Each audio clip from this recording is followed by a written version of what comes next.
feeling so down, yeah. Can you tell me why? Can you tell me why I'm down, yeah. No friends of mine. Halo teman Saski, gimana kabarnya? Semoga teman-teman dalam keadaan sehat dan bahagia selalu ya.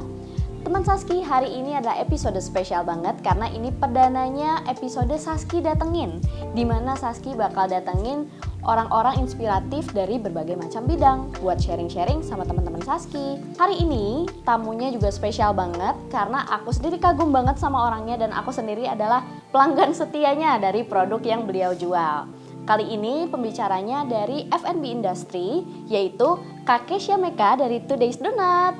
Halo Kak Keisha, gimana kabarnya? Alhamdulillah baik. Alhamdulillah baik. Boleh cerita sedikit Kak, sekarang lagi sibuk apa nih? Sekarang lagi sibuk ngurusin Today's Donut, bisnis aku, terus sama aku lagi bikin beberapa brand baru sekarang. Brand baru, oke. Boleh cerita dikit Kak tentang Today's Donut, jualan apa aja sih? Today's Donut itu aku jualan donat. Jadi sekarang aku donatnya donat gula halus, donat gula palem, terus susnya vanilla sama coklat. IG-nya apa Kak IG-nya? IG-nya @Today's Donut. Today's Donut. Today's Donut, oke. IG-nya Kak Keisha-nya? Keisha Meka. Keisha Meka, oke.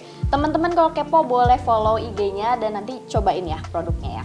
Kak Keisha boleh cerita-cerita dong, kira-kira dulu background-nya kayak gimana? Apakah pernah punya keluarga yang pebisnis? Terus kakak lulusan dari mana nih background-nya dulu, belajar tentang apa? Kalau aku dari keluarga tuh nggak ada ya. Kalau dari keluarga nggak ada background pebisnis. Aku dulunya jurusan akuntansi, kuliahnya di UPI dulu pernah kuliah. Di UPI, oke. Kemudian kenapa nih waktu itu kakak akhirnya memutuskan untuk bisnis? Kenapa memutuskan untuk bisnis? Karena suka aja sih. Emang suka bisnis dari dulu. Aku tuh jualan coklat dari SMP sih sebenarnya. SMP, SMA. Terus kayak pengen aja gitu dari dulu kayaknya kalau masuk ke toko kue gitu kayaknya aduh pengen ya suatu saat punya toko kue. Sudah jadi ya alhamdulillah sekarang punya sih. Alhamdulillah. Berarti approve ya teman Saski di video yang Why Do You Have to Build Business. Salah satunya adalah karena kamu pernah jualan nih dulunya dan ternyata menikmati ketika jualan dulu nih pas SMP, pas SD gitu ya. Nah, kemudian Kak, kenapa nih Kak Keisha milihnya F&B? Kalau aku kan kayak misalnya di fashion gitu ya, atau sekarang skincare lagi happening banget nih di Indonesia. Kenapa Kakak milihnya F&B? Kenapa milih F&B? Karena pertama aku suka baking. Dari kecil emang suka aja tuh nontonin kayak Ibu Siska Switomo gitu kan, terus ada Rudy Hoirodin, zaman dulu banget lah ya. Terus pokoknya seneng gitu kalau ngeliat orang yang masak tuh seneng gitu. Akhirnya aku ikut tuh kursus masak gitu, maksudnya beberapa kali lah SMA, kuliah kayak gitu. Terus kenapa akhirnya ya udahlah bisnis F&B aja, karena kan semua peralatannya udah ada di rumah, jadi aku tuh kan nggak perlu modal lagi kan. Kalau baju mungkin harus modal lagi, kalau skincare apalagi kan mungkin lebih besar lagi modalnya gitu. Kalau F&B udah tinggal langsung mulai aja itu sih, udah ada di rumah semuanya. Berarti emang suka baking ya Kak ya? Suka baking. Nah tapi kan baking juga nih sebenarnya ada macam-macam, bisa jadi pastry yang kayak croissant gitu ya. Tapi kenapa nih kakak milih donat waktu itu? Donat sebenarnya awalnya itu kan aku pas lagi semester akhir kuliah itu kan aku bisnis pertamanya itu adalah justru kue ulang tahun. Kue ulang tahun justru karena waktu itu waktu itu kan brownies Amanda tuh di Bandung baru kayak lagi hype-nya kan, terkenal. Terus aku kayak jualan apa ya gitu ya, kayak brownies Amanda kan udah banyak yang suka nih gitu. Terus aku kayak jualan apa ya kira-kira yang mirip-mirip kayak gitu tapi ada diferensiasinya gitu. Akhirnya aku waktu itu jualan brownies kukus tapi aku hias kue ulang tahun gitu. Dan waktu itu aku jual harganya murah karena kayak udah deh biar banyak yang beli gitu. Jadi aku jual harga murah aja gitu, namanya juga baru latihan gitu. Nah lama-kelamaan ternyata harga murah tuh menyiksa ya. Jadi kayak banyak pesanan tapi kita tuh kayak kerja rodi gitu, capek. Untungnya kok dipakai buat belanja mulu gitu, nggak ada hasilnya nih di tabungan, di dompet tuh nggak ada gitu. Sampai akhirnya akhirnya kemudian aku menikah gitu kan. Nah terus suami aku research nih gitu kayak maksudnya pengen buka toko kan akhirnya gitu. Kalau kue kan aku di rumah tuh waktu itu kayak home industry gitu di rumah, dan zaman itu di tahun 2009 itu belum ada tuh yang namanya delivery order kayak gitu tuh belum pernah. Orang tuh pasti nanya apa sih delivery order tuh apa, terus kenapa harus ada ongkir gitu ya, udah mah ngejualnya murah gitu kan. terus harus delivery ke misalnya ke Cimahi misalnya gitu, nggak mau bayar ongkir gimana gitu kan. Terus akhirnya masih susah lah di zaman itu aku punya bisnis home industry tuh susah gitu. Akhirnya suamiku memutuskan gimana ya kalau kita buka toko gitu di pinggir jalan, setidaknya kalau kita buka toko pinggir jalan tuh orang bisa lewat tuh bisa ngelihat mampir gitu, dan nggak susah juga cari alamat kan, karena zaman itu tuh Google Maps kayaknya belum familiar lah gitu. Belum sebagus sekarang ya. Sekarang gitu, karena dulu zamannya BB kan, BlackBerry gitu. Iya benar. Nah, sudah gitu suami aku tuh ada research pada saat itu nih, pas kita mau punya buka toko nih, research apa ya gitu, kue apa, dessert apa gitu kira-kira yang bisa kita jual gitu. Nah, suami aku research bawa donat nih gitu ya, Dunkin Donut, bayangin aja Dunkin Donut dari dulu kan dia nggak punya pesaing gitu ya. Nah, ketika ada Jeko, dia tetap ada. Terus ketika beberapa tahun kemudian ada yang lokalnya donat madu, dia tetap ada gitu, tetap bertahan, dan semuanya malah buka banyak cabang. Donat madu banyak cabangnya, Jeko banyak cabangnya, donat apa Dunkin Donut juga banyak cabangnya. Kayaknya donat ini sesuatu jenis makanan yang bisa bertahan, padahal waktu itu aku nggak bisa bikin donat. Berarti Jadi hasil research itu autodidak, habis itu baru belajar. nah hasil research itu akhirnya kita memutuskan ya udah deh kita buka donat aja gitu di tahun 2013 itu. Keren banget. Researchnya pakai apa tuh Kak? Enggak, researchnya nggak ada apa-apa sih, nggak apa-apa gitu, maksudnya cuman misalnya kalau ini gimana, kalau misalnya bolu gimana, kalau kita bukanya kue ulang tahun aja gimana gitu, nggak gitu-gitu, nggak terlalu kayak kita pakai metode apa gitu risetnya, nggak, cuman sekilas aja. Sekilas ya, walaupun sekilas tapi at least ada dilihat dulu nih kira-kira tracknya ya untuk produk ini gimana life cycle-nya gitu ya. Kayaknya Kak Keisha ini udah cukup lama ya menaungi bidang ini gitu. Dari kapan sih dan mulai kapan bikin si Today's Donut ini? Kalau aku mulai bisnis yang kue itu kan dari 2009. Kalau misalnya Today's Donut itu 2013 sampai sekarang 2022. Udah kayak berapa? 10 tahun. Udah remaja ya dia berarti ya. Kemudian waktu Kakak mulai nih dulu awalnya berapa orang dan sekarang tuh udah ada berapa karyawan ya Kak?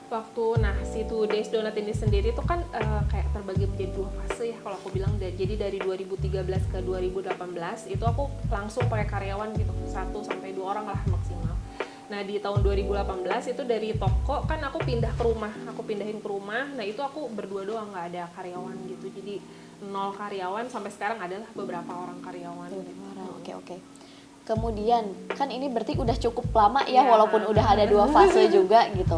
Boleh cerita nggak Kak dari awal R&D-nya nih sampai sekarang kira-kira gimana perjalanannya?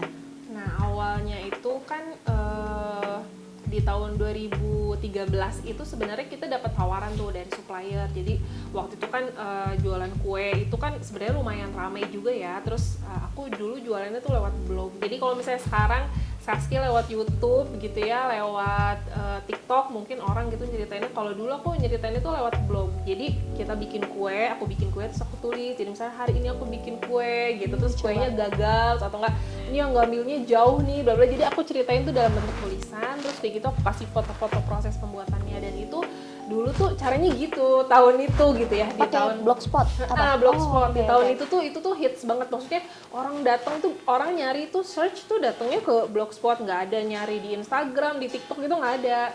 Jadi dulu cara jualannya seperti itu.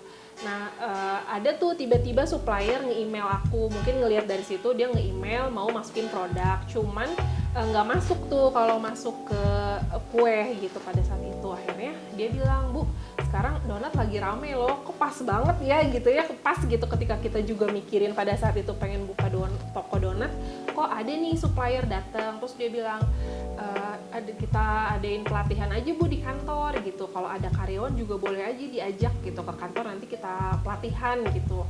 Ya udah akhirnya dari situ kita nyari tuh karyawan, mulai cari toko, wah kayaknya udah mau serius nih buka toko gitu kan. Akhirnya udah ada karyawan, kita develop di sana gitu, diajarin lah sama chefnya si merek ini gitu. Terus di sana pokoknya berarti resep dari sana kan, karyawan diajarin di sana, jadi udah akhirnya berjalan gitu. Tapi waktu itu aku tuh nggak pede sih sama resep itu sebenarnya. Jadi dulu tuh aku kayak kayak nggak tahu sama sekali, nggak tahu apa-apa, maksudnya gimana bikin donat atau caranya apa nggak tahu. Yang tahu tuh karyawan aja, aku tuh nggak tahu gitu. Sampai pada akhirnya aku ngerasa kayaknya nggak pede lah sama jualan donat aku gitu kan.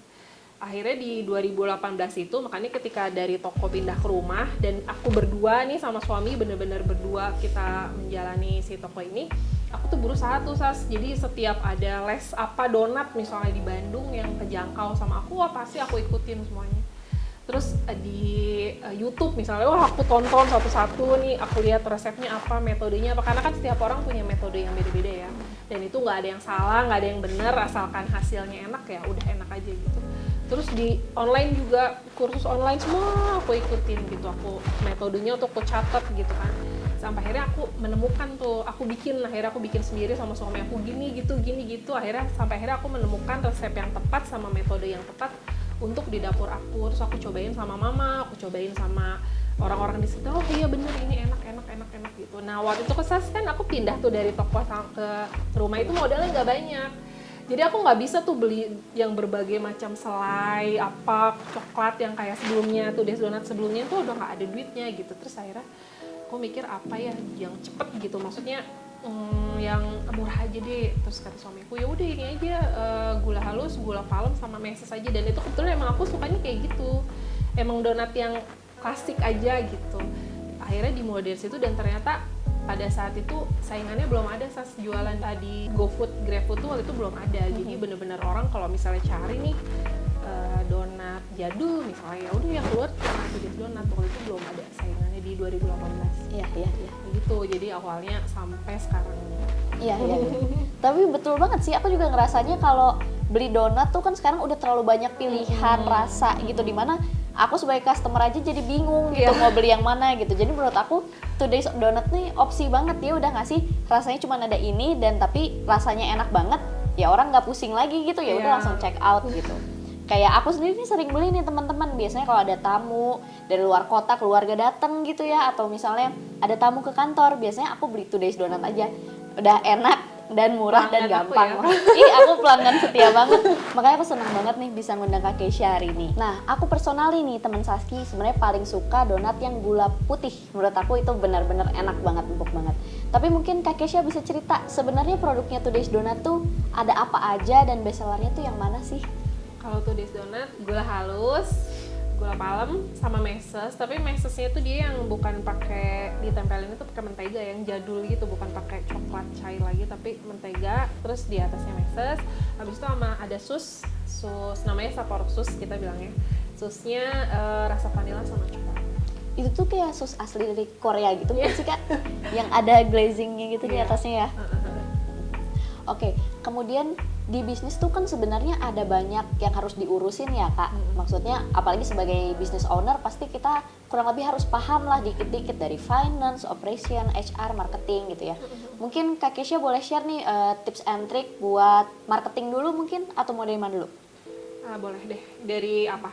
Atau dari finance deh, dari finance dulu. Boleh.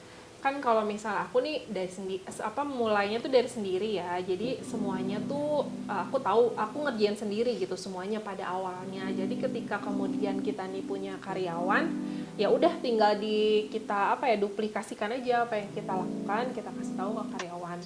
Kalau sekarang dimulai dari apa? Finance dulu. Finance. Kalau misalnya dari finance itu menentukan harga jual gitu. Boleh. Ya. Kalau misalnya di F&B ini aku menyarankan gitu ya, karena kan di F&B tuh kayak harga bahan bakunya naik dikit-dikit tapi sering gitu, apalagi sekarang ya akhir-akhir ini naik, Bu naik ya, tepungnya naik 5.000, minggu depan lagi kalau beli naik lagi 10.000 gitu. Jadi memang kita harus punya range harga persiapan gitu ya ketika itu naik. Makanya aku nyaranin kalau misalnya harga HPP-nya tuh sepertiga. Sepertiga misalnya kalau misalnya harga kue kamu 1.000 dijualnya 3.000, tapi dengan menambah value, kayak misalnya packagingnya bagus untuk dikirim, plastiknya juga bagus untuk dikirim. Nah itu sih kalau dari finance, semuanya itu benar-benar harus dihitung secara detail dan kita harus punya spare lah minimal 10% gitu ya, atau 5% lah. Jadi ketika ada kenaikan harga tuh kita nggak usah langsung naikin harga gitu. Jadi kita bisa tahan dulu gitu. Nah makanya biasanya sih udah standar banget ya kalau di F&B itu harga HPP tuh sepertiga dari harga jual gitu. Itu tips-tipsnya, jangan kayak aku yang dulu ya, sampai jual yang murah deh, yang penting banyak yang beli, aduh jadinya kerja rodi. Sama, soalnya di fashion pun sekitar segitulah, Sekitar 2,7 segitu, ya. sampai 3 kali lipat harga jualnya. Gitu. Nah, kemudian Kak, untuk nentuin harga nih, apakah Kakak dulu tuh kayak survei dulu kira-kira orang tuh yang jual sejenis di harga berapa sih? Atau Kakak dengan perhitungan Kakak, go aku di harga segini gitu? Aku nggak pernah lihat harga orang ya, pasti selalu ya karena pengalaman dulu, saat dulu aku kayak gitu, wah orang jual segini aku harus jual lebih murah gitu biar banyak yang beli ke aku. Itu dulu, kayak itu kan pelajaran gitu ya.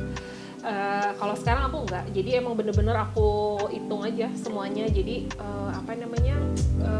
aku hitung semuanya biar ya itu nggak salah lagi. Dan kalau misalnya udah banyak nih, kita udah banyak pendapatan gitu ya, usahain kita tuh punya 1/3 dari pendapatan kita tuh emang kita simpan, kita saving buat modal lagi gitu. Kedepannya kita tuh jangan jadi, maksudnya kita punya dapat nih misalnya 10 juta, oh ya udah langsung beli, bulan depan mau beli iPhone atau apa gitu ya. Jangan dulu, ditahan-tahan dulu sampai kita tuh punya modal lah istilahnya. Karena kalau misalnya di F&B itu kalau misalnya kayak mixer rusak atau apa rusak, itu kan harganya nggak murah sih gitu. Iya. Jadi bener-bener kalau misalnya pun udah banyak nih gitu ya, udah wah ya rame, emang kita tetap harus saving buat modal lagi gitu ke depannya. Atau Kakak kan anak akun nih, apa asetnya didepresiasiin semuanya? Oh iya pasti. Oh iya benar ya. Nah, dan aku itu laba yang ditahan itu 1/3 itu pasti aku simpen, aku nggak pernah abisin gitu. Jadi walaupun kayak berapapun uang yang masuk, pasti aku saving karena ya itu modal mesinnya lumayan sih. Nah itu makanya teman-teman penting banget untuk nyisihin uang ya, karena untuk siapa tahu nanti ada aset yang rusak, HPP naik, atau pengen buka cabang lagi kan udah nggak harus minjem ke bank gitu ya. Udah ada uangnya gitu. Kakak full uang sendiri ya, bootstrap? Uang Bootstrap ya, oke. Berarti tuh nggak ada investor teman-teman, tapi karena penjagaan gawangnya bagus tuh pasti jadinya bisa growing dengan uang sendiri gitu. Habis itu tadi udah finance, boleh share tentang operation mungkin Kak?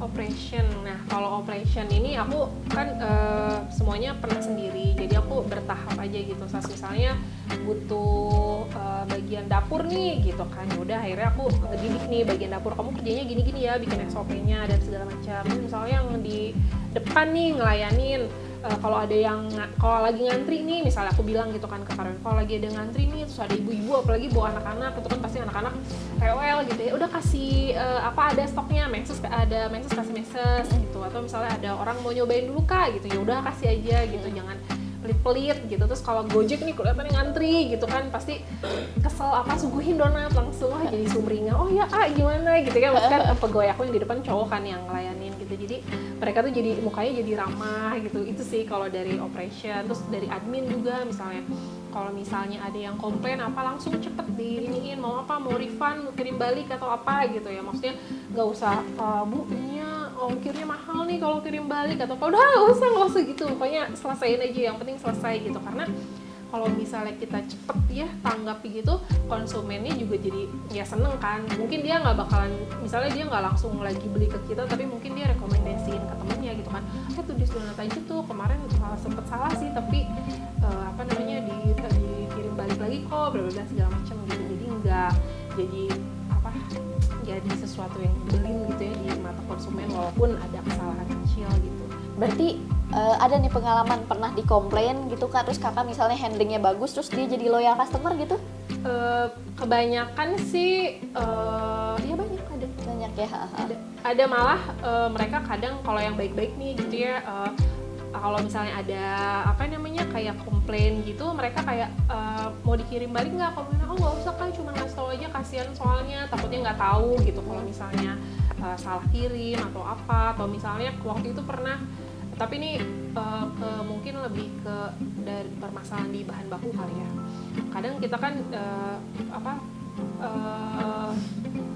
si bahan baku itu kadang pernah kayak hilang gitu, dia tuh nggak ada, si supplier tuh habis tuh gitu, nggak bisa ngirim gitu kan. Aduh, kita harus pakai substitusi dong kan. Terus kita pakai, ternyata nggak cocok tuh buat mereka gitu. Nggak bisa ngerasa ya kalau misalnya orang-orang yang udah langganan gitu, mereka harus tahu kok rasanya jadi beda ya gitu. Ada juga yang komplain langsung gitu, rasanya nggak enak, bintang 3 gitu di GoFood kayak langsung turun gitu, kayak gitu. Itu sih yang masalah masalah kooperasional, yaitu itu juga bahan baku juga kadang dari supplier itu suka kadang berubah, terus kita untuk nyari supplier baru lagi gitu yang rasanya cocok lagi tuh emang susah gitu. Itu sih kalau di F&B menurut aku yang paling krusial ya. Berarti ada quality control ya? Iya, konsistensi dari bahan baku itu susah. Biasanya ada QC dari kakaknya juga kah apa gimana? Nah, kadang tuh kan kita sama karyawan aja sih yang nge-QC. Aku tuh kalau bilang cobain, kalau apa cobain gitu. Cuman kadang kan karena pembelinya udah banyak, udah rame, jadi keluar gitu, nggak ke kontrol kayak gitu kan. Terus atau misalnya pada saat itu kita lagi nggak ada di tempat gitu, jadi nggak tahu gitu. Itu sih ada sih miss kayak gitu. Nah makanya aku ke karyawan aku, pokoknya kalau misalnya ada komplain itu deh minta maaf aja, nggak usah Pembelaan. oh ya maaf soalnya ini minyaknya ini mana dia mau tahu kan Iya, gitu ya, iya. soalnya maaf kan soalnya dari suppliernya gitu kan, mana dia mau tahu. Jadi aku ke karyawan udah ya itu memang sesuatu yang harus kita terima, udah minta maaf aja gitu kan. Terus ya tawarin lah, itu menurut aku refund atau kirim balik, atau ada kadang orang udah aku minta voucher aja gitu. Pokoknya konsumen itu maunya kayak gimana lah gitu. Berarti mendengarkan customer banget ya? Aku banget itu. Dan yang aku tadi salut banget tuh soalnya itu sih, kalau ada yang bawa anak kecil dikasih meses atau bapak gojeknya dikasih donat, kayaknya aku belum pernah denger sih teman-teman F&B yang melakukan itu gitu. Jadi keren banget. Patut dicoba.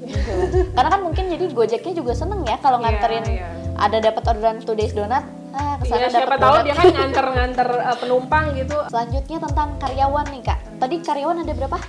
Ada 10 10-an kalau ya. di 2 days donat 10. Oke. Nah, gimana nih Kakak cara manajemen sumber daya manusianya nih kalau di bisnis Kakak? Kalau aku nggak ada ngadain proses rekrutmen gitu ya. Aku pokoknya kalau ada yang mau kerja ya udah aku terima aja. Biasanya dari temen yang udah kerja di aku, terus mereka punya temen, terus ya udah dikenalin, terus aku ajarin dari nol. Pokoknya yang penting mau kerja aja kalau di aku gitu. Nah terus kalau misalnya di aku tuh ada yang tinggal di mes ya, bilangnya ada yang tinggal di mes, ada juga yang ya bolak-balik gitu ke toko. Terus aku tuh kalau ke karyawan aku tuh ngadain liburan setahun 2 kali. Ngadain liburan setahun 2 kali biar nggak terlalu nggak terlalu bosen lah ya sama kerjaan gitu. Terus kalau misalnya lebaran tuh aku liburnya 2 minggu. Oh iya. Food biasanya cukup Liburannya lama. tuh 2 minggu, jadi lama puas-puasin mereka beribadah gitu kan, terus di kampung gitu kan. Terus udah gitu aku juga suka ngadain ini, kayak misalnya seminggu sekali, kan kita tuh gajiannya seminggu sekali ya, setiap Kamis kita tuh Keren gajian. banget gajiannya seminggu Seminggu sekali. sekali, maksudnya gini, kadang kan mereka tuh ada, kalau misalnya sebulan gitu kan, kadang mereka punya kebutuhan tuh kalau misalnya sebulan gitu kan, kadang mereka punya kebutuhan tuh, harus nunggu bulan depan. Kalau per minggu tuh jadi bisa pengeluarannya tuh bisa sedikit gitu kan. Nah setiap minggu tuh kita suka ngadain undian gitu, jajan lewat Shopee atau Tokopedia, Marketplace lah gitu, 200.000 mereka boleh jajan gitu dikocok. Jadi kan seru ya, setiap gajian tuh siapa yang dapat gitu ya, Per minggu itu tuh Kak berarti? per minggu. Wow. Tapi nggak setiap sampai selama 1 tahun gitu, enggak, tapi maksudnya giliran gitu. Giliran sama pegawai yang di kota-kota lain juga, kota-kota lain.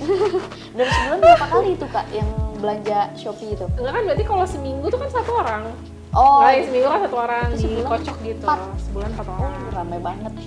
Siapa nih mau melamar silahkan melamar di Sebulan 4 Today's Donut. orang gitu. Terus kalau misalnya udah ada setahun nih kerja di kita, tuh kita ada kasih emas 1 gram. Jadi sebagai penghargaan gitu, mereka bertahannya 1 tahun gitu di dunia F&B yang keras ini. Jadi aku kasih emas 1 gram gitu, itu aja sih sebagai penghargaan. Terus apalagi ya kalau karyawan tuh emang sih kalau banyak juga gitu yang nanya-nanya sama aku, gimana nih karyawan aku begini begitu gitu ya. Sama di aku juga kayak gitu, pasti ada aja masalahnya karyawan, cuman memang setiap Kamis itu pasti kita briefing gitu, kita ingetin lagi SOP-nya, itu pasti SOP diingetin setiap hari, kayak kebersihan, terus kedisiplinan sih, terutama kedisiplinan kan. Kalau anak-anak sekarang tuh kayaknya banyaknya main games ya, malam main games mungkin sampai jam 1 sampai jam 2, jadi besok paginya kerja tuh dalam keadaan tuh nggak fit gitu kan, nggak konsentrasi kayak gitu-gitu, ada itu harus diingetin terus. Jadi kebetulan kalau misalnya HR tuh urusannya suami aku ya, dia mungkin lebih sabar gitu, lebih kayak bisa dua arah gitu. Misalnya nanya, kita libur lebaran maunya mulai hari apa nih gitu, semuanya tuh kesepakatan, kayak misalnya nanti Idul Adha nih mulainya kapan nih kita mau liburnya gitu. Kebanyakan sih kita kayak gitu. Nah setiap Kamis tuh kita tuh rapat sambil nanyain mereka tuh butuhnya apa, maksudnya kan kadang kerja tuh mereka butuhnya apa, ada yang kurang apa, mau nambah apa, mau beli apa gitu ya yang mereka butuhin, terus ada saran nggak misalnya untuk operasional harusnya gimana kayak gitu.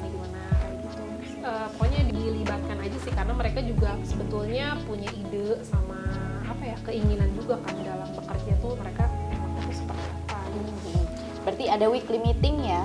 Iya. Dan kalau briefing tapi SOP gitu-gitu setiap hari? Enggak, seminggu sekali. Seminggu sekali juga ya? Oke. Karena kalau tiap hari juga, tergantung mungkin ya, maksudnya kalau misalnya, kalau orang kan mungkin dia nggak di situ, kalau aku kan emang ada di situ jadi kelihatan gitu. Jadi kalau misalnya ada sesuatu hal ya aku tinggal sampein aja. Kalau misalnya orang mungkin datang ke tokonya cuma pagi doang, jadi briefing gitu tiap pagi. Kalau misalnya aku kan emang ada di situ, jadi setiap saat aku bisa kontrol ya kapan aja. Tapi benefitnya keren banget nih, aku salut banget. Oke, setelah HR kita ngomongin marketing kali ya. Boleh tips-tips marketingnya nih Kak? Tips marketing jualan di ini mungkin ya, di GoFood sama GrabFood. Mungkin itu yang paling harus hati-hati banget sih ya, karena memang penjualannya tuh bisa bagus banget kalau misal kita tuh bisa gitu kapasitasnya enggak bisa besar banget kalau misalnya kita tuh kan dia kalau GoFood sama GrabFood tuh ada dua tipe yang kayak oh yaudah beli aja, terus ada juga yang diskon, kalau nggak diskon kayaknya nggak beli gitu. Jadi memang kita harus atur tuh di situ gimana caranya kita tuh ada diskon tapi juga nggak mengurangi nggak selalu ada diskon ya. Tapi juga harus harga kita misalnya harga jualnya 30.000 nih gitu, terus kita oh ya udah kita ikutan deh program 40% gitu ya biar banyak yang beli gitu, tapi akhirnya buntung. Jadi itu harus dihitung-hitung lagi sih, karena kan dari GoFood itu ada potongan ke kitanya nyampenya dipotong 20%, jadi kita nyampenya 80% nih. Nah di 80% itu masuk nggak gitu kan ke kita kayak gitu, itu memang harus dihitung-hitung lagi. Tapi memang penjualan dari mereka tuh bagus banget sih, GoFood, GrabFood, ShopeeFood gitu, itu bagus banget. Jadi coba aja dihitung-hitung lagi, bisa nggak kalau misalnya kalian ikutan promo-promo diskon gitu, tapi jangan kayak main ikut gitu. Jadi diperhatikan juga nih finance-nya gitu, kalau mau ikut promo pun harmful nggak nih buat bisnis kita gitu ya. Betul. Jadi makanya harus dicatat tuh teman-teman, pengeluaran, pemasukan semuanya biar benar-benar ke-track. Aman nggak nih kalau kita ikutan diskon atau nggak ikutan gitu ya. Terus udah gitu sama kita cobain aja berbagai macam jalur distribusi gitu, kayak misalnya GoFood, ShopeeFood, mungkin Traveloka Food gitu kalau misalnya ada mau gitu. Jadi jangan kayak misalnya aku juga dulu gitu tipenya, soalnya nggak mau di GoFood nanti gini nanti dapat potongan 20%, nanti gini dulu ya zaman dulu gitu pas GoFood baru masuk. Jangan gitu. Jadi kalau misalnya ada yang baru nih, kalau kalian misalnya bisa makanannya tuh dikirim ke seluruh Indonesia ya cobain aja gitu, TikTok Shop atau apapun lah gitu, dicoba sih saran aku ya. Kalau sekarang ada di channel apa aja berarti Kak? Kalau aku sih cuma GoFood, GrabFood, sama ShopeeFood, terus sama lewat WA sama datang ke toko. Kenapa? Karena itu aja udah pack banget gitu kalau menurut aku gitu ya. Itu udah sebenarnya itu aja handphonenya udah berapa, alat itunya udah berapa. Kalau misalnya aku tambah lagi tuh kayaknya kasihan gitu karyawan aku, dan dapurnya juga kan masih kecil, tokonya masih kecil. Mungkin kalau misalnya nanti ada rezeki lebih besar, kayaknya aku bakal coba semua jalur distribusi deh. Ya. Tadi kan ada store tuh Kak, belum disebutin kayaknya store-nya ada di mana? Oh, store-nya ada di Jalan Kiarasari Utama 3 nomor 4. Kiarasari Utama 3 nomor 4. Nah, tuh teman-teman siapa tahu ada promo nih kalau datang ke store ya. Kalau datang ke store pasti ada promo. Nah, terus aku setuju banget tuh tadi kata Kakak kalau misalnya ada e-commerce yang baru buka ya, channel-channel, cobain aja join. Kenapa teman-teman? Karena mereka pasti bakar duit. Nah, iya. Di awal itu pasti mereka tebar diskon semuanya gitu. Jadi kalau bisa dicobain dulu aja teman-teman, tapi jangan lupa dihitung-hitung juga ya, benar, supaya tetap masuk ke keuangannya teman-teman. Nah, selama Kak Keisha menjalankan bisnis ini, Kira-kira apa nih bagian mana yang paling challenging? Operasional kah? Finance? Marketing? Tapi feeling aku operation sih. Operation ya. Emang operasional tuh sangat-sangat ini ya, sangat-sangat challenging gitu. Apalagi kalau misalnya ketika kita habis endorse nih misalnya SAS gitu ya.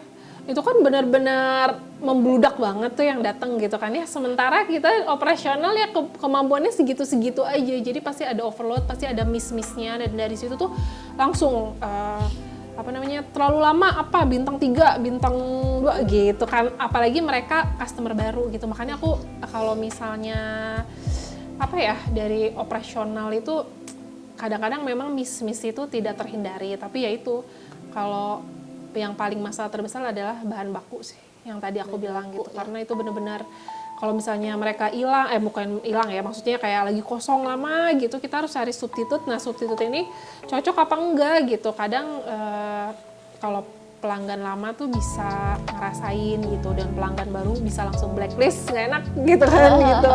Itu udah fatal banget sih emang di dunia F&B tuh kayaknya supplier tuh harus nomor 1. Kadang juga ada supplier yang lama, kita mesen Jumat, diantar Jumat minggu depan, atau malah 2 minggu gitu. Jadi kita harus, kalau order ke dia tuh kayaknya harus stok banyak gitu, karena kalau order lama gitu. Makanya hati-hati ke karyawan, ini nih kalau yang ini nih khusus nih ngirimnya lama, kalau udah tinggal 10 bilang gitu kan. Biasanya kalau yang lain tinggal 1 biji baru beli, udah langsung diantar gitu kan. Bahkan ada juga supplier nih, aku kalau misalnya kalian sebagai supplier F&B nih, saran aku ya, ada beberapa supplier yang pinter gitu. Kak, udah habis ya gitu, mereka udah tahu gitu, udah ngitung kebutuhan kita tuh berapa gitu. Jadi kalau misalnya kalian sebagai supplier F&B ya, barangkali ada yang mau gitu ya, hitung tuh pendapatan toko ini tuh berapa gitu ya. Jadi kitanya tuh kayak seneng gitu loh kitanya. Oh iya, udah habis bener, kita order. Ada juga yang cuek aja, kita order, oke Pak, kirimnya lama gitu. Itu sih di operasional itu. Iya, ini yang perhatian banget buat yang B2B berarti ya. Yang B2B ya lebih next level analisisnya itu ya. Iya. Bisa tahu customer ini usage-nya seberapa lama gitu ya. Kayak contohnya laundry juga ya, aku lihat suka bisa nagihin lagi, udah ada cucian lagi bener, gitu bener. kan. Itu salah satu service bagus sih sebenarnya. Oh iya ada gitu kan, jadi ingat. Jadi nge-laundry, kalau enggak mah didiemin aja kali itu cuciannya. Berarti tadi antisipasinya kurang lebih kakak bakal stok lebih banyak. Stok lebih banyak ya. Dan terutama itu kalau bulan puasa. Bulan puasa itu kita, nah itu dia yang modal aku tadi bilang tuh, harus harus kita pakai juga. Kalau bulan puasa itu kan nanti mereka libur tuh setelah itu, sedangkan kita kan buka lama lagi prosesnya kan gitu. Jadi kita tuh biasanya nyetok tuh buat itu. Jadi kalau lebaran tuh sebenarnya kalau aku ya, karena aku tuh sudah gitu aku libur lagi kan 2 mingguan. Jadi tuh aku uang tuh habis aja di lebaran kayaknya. Maksudnya uang modal yang aku simpen itu, karena kita harus nyetok buat nanti pas kita mulai jualan harus sudah mulai di stok. Di situ juga habis, belum THR gitu. Sama kurang lebih ada ini nggak Kak? Siapa tahu kakak ada kayak jurnal catatan evaluasi gitu loh. Jadi supaya tahu nih kesalahan-kesalahan yang pernah dilakuin apa, terus solusinya tuh kayak gimana gitu. Belum ada sih, belum tapi ada. bagus deh kayaknya aku bakal bikin. Kayaknya cukup perlu. Cukup perlu gitu ya, do and don'ts-nya gitu ya.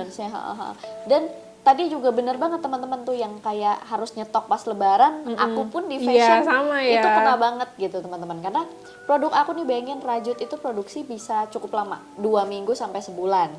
Kalau lebaran, bayangin semua lebaran orang habis, ordernya banyak.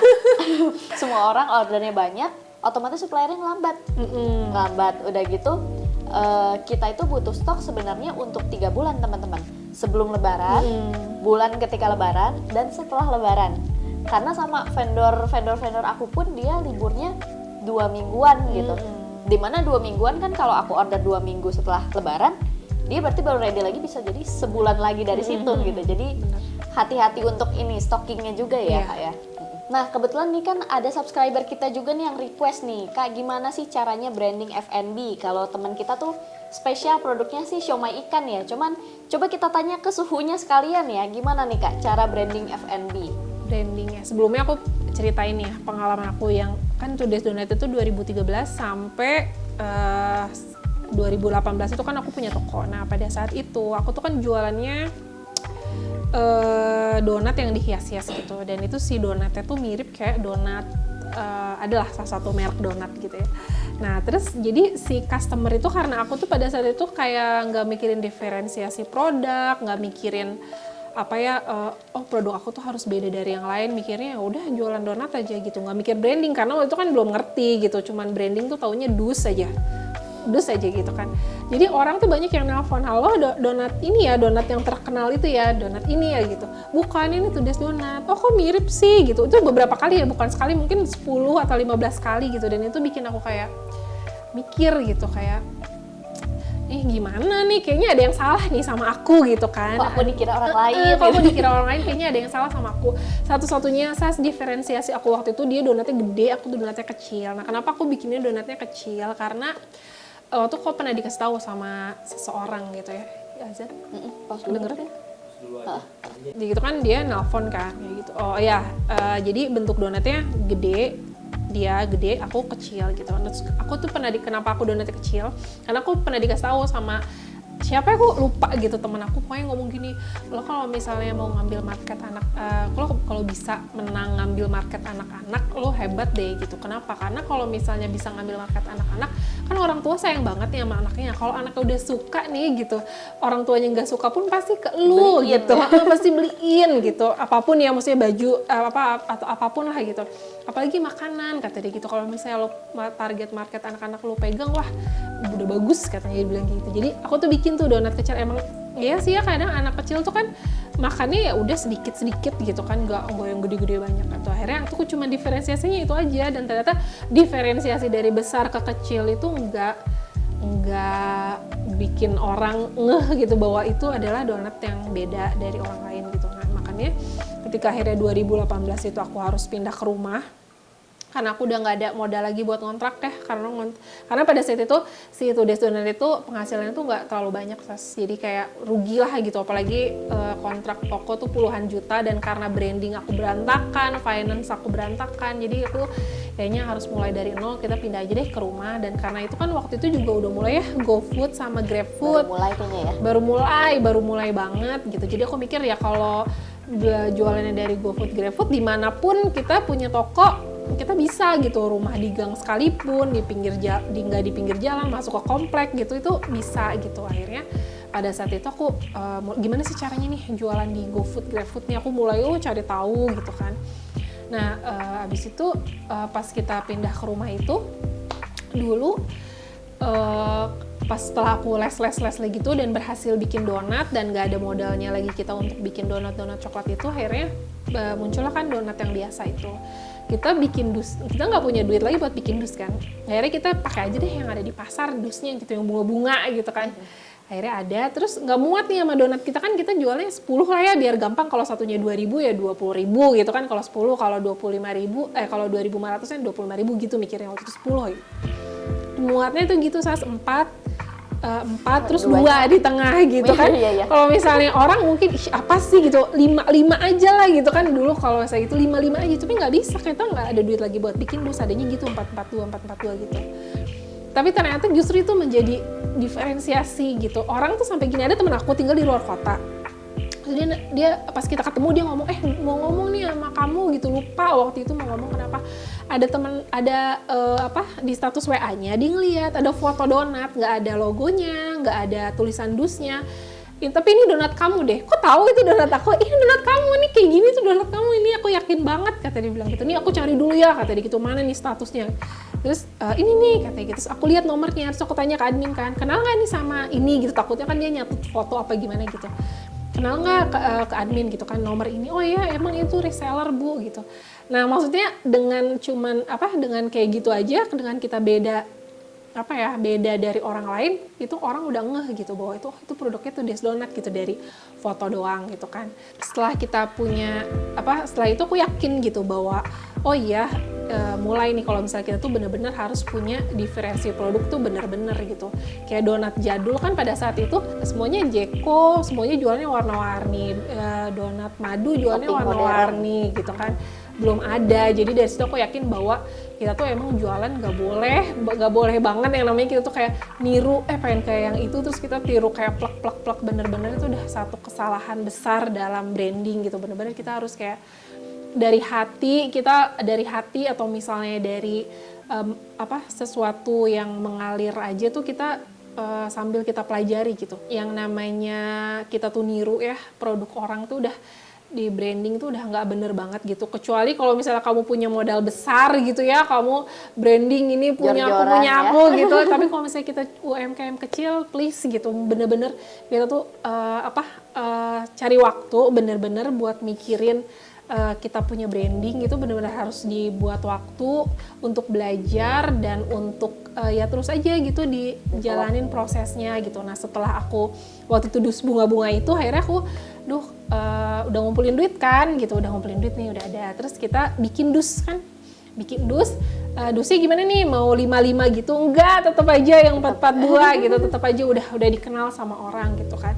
Terus bikin dusnya gimana nih gitu, udah yang murah aja. Akhirnya itu kita bikin si dus itu cuman dus duplex, murah banget waktu itu, dus duplex, terus ada tulisannya di atas Today's Donut. Tapi ternyata si perubahan itu membuat orang-orang yang beli donat kita, yang suka beli tuh mereka daily itu dari Gojek dengan si dus bunga-bunga yang ada tulisannya selamat menikmati itu, mereka itu posting jadinya setelah ganti dus itu, wah ini donat langganan aku nih sekarang ganti dusnya jadi cakep gitu kan, terus difoto, makin banyak yang foto. Dari situ kan free marketing kan jadinya gitu, dengan kita ganti dus doang padahal, dan itu harganya waktu itu murah gitu. Nah makanya sampai sekarang dus kita udah ganti berapa kali, ada orang yang wah sekarang dusnya udah ganti lagi, aku zaman dari dusnya bunga-bunga, wah berarti itu customer dari zaman pelanggan lama gitu. Nah terus udah gitu aku juga kalau UMKM nih gitu ya, aku saranin ya memang mempelajari sih tentang branding, terutama emotional branding, karena kita nggak mungkin bersaing sama merek-merek besar yang billboardnya ada di mana-mana. Kita tuh harus bersaing di hati si pelanggan kita gitu. Kayak ya misalnya tadi kayak gitu, kayak lagi antri nih anaknya dikasih gitu kan, jadi mereka kayak oh ini perhatian nih sama anak kita, jadi di benak mereka tuh ya udah kita Today's Donut tuh baik gitu loh ke anaknya, kayak gitu kan. Terus misalnya kalau misalnya ya tadi komplain secepat mungkin gitu, jadi mereka oh iya Today's Donut itu merespon dengan baik gitu kan. Terus misalnya kalau abis beli, misalnya mereka posting ditanya, Kak makasih, didoain gitu kan, makasih udah beli gitu, sih pelanggan didoain. Terus aku juga kalau misalnya kayak Lebaran nih gitu, aku kan nggak merayakan ulang tahun ya, mungkin kalau misalnya ada yang merayakan ulang tahun bisa gitu, setiap pelanggannya ulang tahun dikirimin gitu. Kalau aku kan aku nggak merayakan ulang tahun, jadi setiap Lebaran aku kirim bingkisan ke pelanggan yang kayak misalnya dia beli, terus ya udah sekalian kasih bingkisan gitu. Gitu kan mereka jadi kayak oh Today's Donut ada perhatiannya nih sama kita kayak gitu kan. Terus udah gitu tahun baru bikin kalender. Tadinya aku nggak expect apa-apa sih, maksudnya ya udah bikin kalender aja gitu. Ternyata aduh di tahun 2021 aku nggak punya kalender, hidup setahun nggak punya kalender. Sekarang tahun 2022 punya kalender dari Today's Donut. Padahal itu kalender murah banget ya, maksudnya aku bikin cuma 1 lembar tapi pelanggan tuh ternyata ada yang seneng gitu. Jadi hal-hal kecil itu kalau menurut aku dari UMKM tuh harus diperhatiin sih gitu. Maksudnya nggak usah kita dari hal-hal besar, tapi menjaga aja pelanggan-pelanggan lama, pelanggan-pelanggan yang udah ada untuk tetap happy bertransaksi sama kita, jualan sama kita itu udah bagus banget sih gitu. Karena nantinya dari yang puas-puas ini nih ya, kan membuka dari mulut ke mulut ya buat customer lain gitu. Tapi juga aku dulu sebenarnya nggak ngerti sih tentang branding, kayak endorse tuh apa sih, buang-buang duit doang. Aku bilangnya gitu, endorse tuh buang-buang duit gitu kan. Nggak mau bayar sekian gitu kan di review, udahlah yang ada aja yang beli kayak gitu tadinya awalnya. Tapi tiba-tiba ternyata ada orang nih influencer, jadi si influencer ini tuh sangat dipercaya sama teman-temannya. Aku gitu. tahunya dari itu deh. Iya. Sangat dipercaya kayak Kak Kintan ya. Tahu siapa? Bukan ya. Nah, si Kak Kintan ini si followersnya sangat percaya banget sama seleranya dia gitu. Waktu itu dia masih mikro apa nano sih kalau 10.000? Masih mikro ya? Mikro ya, kalau 10.000 tuh mikro. Dia tuh sangat dipercaya sama temen-temennya, jadi dia posting tuh. Nah begitu dia posting itu bener-bener seharian, mungkin berapa hari dari itu ya aku tuh mungkin penjualan bisa naik dari 3 kali lipatnya. Dari situ aku kayak baru belajar, oh ini tuh ya yang namanya endorse marketing gitu ya, karena kan aku belajarnya sambil otodidak gitu. Nah dari situ semenjak itu aku bener-bener selalu meluangkan waktu untuk namanya belajar marketing, branding atau apa, tapi sama orang-orang yang aku suka gitu loh cara branding mereka. Jadi bukan aku belajar ke semua aku pelajari, enggak, tapi aku belajar lebih ke apa ya, ya kayak gitu, kayak bisnis-bisnis kecil. Kayak misalnya aku sukanya tuh Ima Babaturan, aku suka tuh, akhirnya aku kayak si Teh yang punya siapa sih gitu, aku cari tuh yang punyanya Teh Anggi, aku follow gitu kan. Terus ternyata dia suka jadi pembicara di sini nih, aku ikutin setiap dia. Karena apa? Karena aku lihat dia tuh kayak ya sama lah, bisnisnya bisnis kecil gitu kan di Bandung, tapi kalau dia udah pelanggannya kan udah banyak banget ya, sampai artis-artis pun gitu kita bisa nemu. Kalau dari kesana kadang ada artis lagi makan gitu, udah biasa. Udah biasa buat mereka, tapi kan mereka kayak warungnya tuh humble gitu ya, kok bisa gitu ya, mereka di warung humble, nggak ada parkirannya, tapi orang berkali-kali datang ke situ. Nah itu aku kayak belajar dari dia gimana sih caranya gitu. Terus aku juga follow, misalnya aku suka sama Keranjang Segar. Kalau kalian belum tahu, ada Instagramnya Keranjang Segar. Itu juga menurut aku mereka bisnisnya kecil juga di Bandung juga, tapi mereka tuh kayaknya akrab banget sama customernya, mereka mengerti tentang customernya. Terus ada juga misalnya Kamar Gadget gitu ya, aku tuh suka tuh sama brandingnya dia, aku liatin, aku follow, kok lucu ya gitu. Mereka bisa bikin orang yang kayak belum punya iPhone tapi follow mereka, dan kayak suatu saatnya aku kalau misalnya punya iPhone aku mau belinya di Kamar Gadget gitu kan. Iya. Gitu. Jadi dari ikutin aja mereka ini gitu, maksudnya yang menurut kalian tuh kayaknya bagus nih brandingnya, ikutin. Nanti dari situ kalian kayak bisa menyerap gitu loh, bisa menyerap caranya gini, mana yang paling cocok ya, maksudnya nggak semua cocok sama bisnis kalian, tapi dari situ kalian tuh bisa belajar kan gitu, menyerap. Dari situ bisa difilter, kayaknya ini nih bisa kita terapin di branding kita gitu. Jadi nggak harus selalu endorse gitu, karena sekarang juga menurut aku endorse kan ada yang berhasil, ada yang enggak gitu kan. Ya udah dinikmatin aja lah masa-masa itu ya. Jadi pokoknya kalau key-nya nih ya aku dapat dari Kak Kesha, kalau untuk UMKM brandingnya adalah di emotional branding ya Kak ya. Iya benar. Karena itu kita nggak bisa ngalahin brand-brand yang udah gede dan duitnya banyak. Tapi kalau dengan emotional branding, kita bisa nyuri hati customer-customernya dan buat jadi loyal nih sama brand kita gitu ya Kak ya. Bener. Nah ini kan udah lama nih Kak, kayaknya ini juga jadi penghasilan hidup Kakak ya. Iya benar. Main income ya gitu. Main income. Mungkin boleh cerita nggak kira-kira omset tertinggi yang pernah diraih nih, atau range-nya mungkin Kak? Kalau omset tertinggi biasanya justru ya kita tuh pernah mendapatkan omset tertinggi tuh di akhir tahun biasanya. Akhir tahun sama pas COVID kemarin. COVID kemarin tuh juga salah satu omset terbesar sih. Jadi waktu orang lockdown, tapi sedih sih. Waktu lockdown itu kita kan nyediain kayak kartu gitu gratis. Ya udah itu banyak banget tuh yang mesen kayak get well soon kayak gitu. Jadi mungkin buat teman-teman yang mau menaikkan omset gitu ya, mungkin sebenarnya bisa bisa kasih juga kayak free card gitu, kasih. Jadi kita memfasilitasi orang untuk ngasih lagi ke orang lain kayak gitu. Itu emosional juga lah Kak. Bisa, jadi juga. Kartu itu kan nggak seberapa ya, maksudnya 500.000 juga bisa gitu ya. Jadi itu emang harus, kartu tuh menurut aku selalu harus yang ada free lah gitu. Kalau bisa jangan beli. Kalau tote bag mungkin bisa beli gitu ya. Cuman kalau misalnya kartu itu menurut aku sekarang apalagi orang tuh udah mulai kalau misalnya kelulusan atau misalnya ada yang sakit atau apa, itu udah mulai kirim-kirim makanan. Jadi udah wajib banget gitu. Nah, kalau di Kak Kesha sendiri di Today's Donut ada add-on apa lagi sih? Misalnya tadi kan kartu mah free gitu. Tadi tote bag ya? Ada tote bag? Tote bag tapi itu berbayar sih. Berbayar ya? Berarti selain itu ada lagi? Kartu aja. Kartu sama tote bag, oke. Tadi kan Kakak bilang paling tinggi akhir tahun ya Kak? Ya maksudnya kan kalau COVID mah seasonal ya. Tapi kalau yang akhir tahun ini kira-kira kenapa nih Kak di akhir tahun? Akhir tahun mungkin karena orang bonusnya udah pada turun kali ya. Orang kan katanya bilang kuartal ke-1 tuh penjualan menurun ya. Kuartal ke-1 kan Januari, Februari, Maret gitu. Aku udah kayak apa iya gitu kan ya, maksudnya apa iya. Tapi ternyata aku kan baru punya baru punya freelance accounting tuh kan 3 tahun terakhir ya. Jadi aku baru bisa buka data tuh 3 tahun terakhir gitu. Apa iya gitu di setiap kuartal 1 tuh sepi gitu ya, awal tahun berarti ya. Ternyata enggak, akhir tahun, awal tahun tuh orang kayaknya spend lebih banyak. Jadi di situ kayaknya bagus tuh buat kalau mungkin di F&B ya.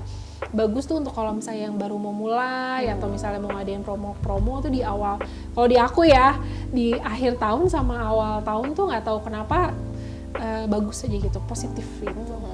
Nah itu makanya pentingnya teman-teman untuk punya data finance sebenarnya itu iya, ya Kak. benar.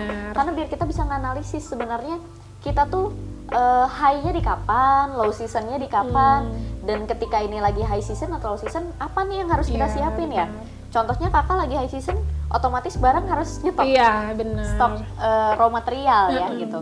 Low season mungkin harus endorse, mungkin harus bikin promo gitu. Kemudian selama bikin Today's Donut nih, udah berapa tahun berarti Kak tadi? 10. Setelah 10 tahun nih udah remaja nih Today's Donut, kira-kira ada suka dukanya kan pasti. Sukanya dulu deh.